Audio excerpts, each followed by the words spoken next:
Okay, next is going to be Dark. Fearless Pioneer, Dark LitRPG, book number 1, written by Arthur Stone. It is 360 pages. It is $3.99. It is also not available on Kindle Unlimited. Again, another story. Here's the author's description. It started with the girl. One he had seen many months past, and only for a few evenings.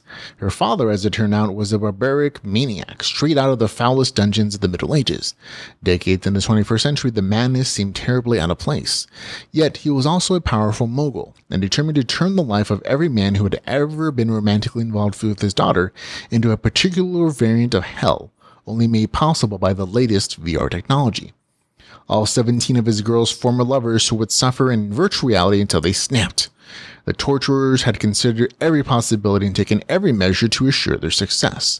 Not even death would offer their victims an escape. No harm would come to their bodies, of course, only their minds. For the first 16, the project succeeded, but the 17th was different. The 17th was dark. And I'll be honest, that novel description does nothing to tell you about the good points of the story. I'd say the cover art actually does a good job of kind of conveying some of the highlights of the story to me. But that novel description really just kind of describes the first 10-ish% kind of the setup of the story and does little to nothing to describe some of the highlights that I thought were really good about this novel. The first 10% of the story, again, it's kind of covered by the novel description. And it was honestly the hardest part of the story to get through. So if you're just reading a sample of the story, you might put it down thinking, oh, that's all this is. It's some really dark stuff. It's like grimdark. There's torture. The background information for the main character doesn't really matter to the story. And it feels like it's describing a world the main character is not going to be a part of for a very long time again, like the werewolf stuff. And so it's definitely the hardest part of the story for me to get through. It really just sets up why the main character is thrown in this full immersion virtual reality game.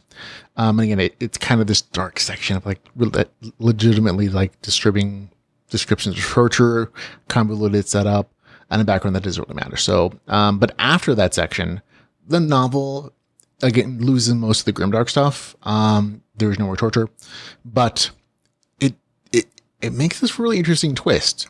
It becomes kind of this survivalist crafting story with the main character stuck in a high-end zone, facing monsters who are more powerful than him with nothing to either fight them with or protect them with. So it's a little bit of like, oh, the main character keeps dying and respawning, but he uses that to gradually become more powerful. And he's like exploiting the game mechanics to a degree to survive and to live and to craft and to it like I said, it really does have this like Clan of the Cave Bear kind of vibe, at least in the beginning portion of and middle of the story, where the main character literally starts out naked and he has to figure out a way to craft the most basic items of like clothing and tools. And from there, like make more improved tools and better clothing and weapons to fight with, because he is facing monsters who are like a lot more powerful than him because he's starting at level 1 and he's starting with a very broken character and he has to overcome that using intelligence and strategy, and the ability to kind of like create tools and shelter. And again, it really does have this nice survivalist kind of crafting thing going on. I think that's probably the biggest, feature of the story that it's going to appeal to people. Like I said, the first 10% is probably going to be distracting and it's going to be, for me at least, it was kind of a turnoff. But once I got past that, once I got to the actual virtual reality game, the LitRPG stuff essentially, then I was like really pleasantly surprised with the level of detail in the crafting system, and the way the main character increases his powers and the unique race stuff that it's incorporating to his broken character, and turning again detriments into benefits of kind of stuff. Really interesting. It's also a solo story, which I personally enjoy.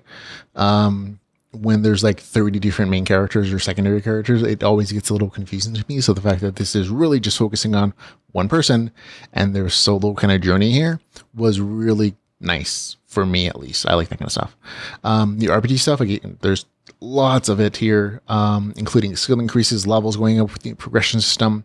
It doesn't become like a huge focus until like 20% mark in the story, when the main character starts like developing that system intentionally. But again, it becomes like a really big part of the narrative structure, mid to late story, in the main character living, surviving, thriving, and trying to not go mad from loneliness sometimes. I think they're a really interesting concept here. Overall, again, I like the story. Once I got past that first 10% grimdark stuff with the torture and the real-world background stuff, I like the survival aspects. I particularly like the emphasis on crafting and the smaller solo story.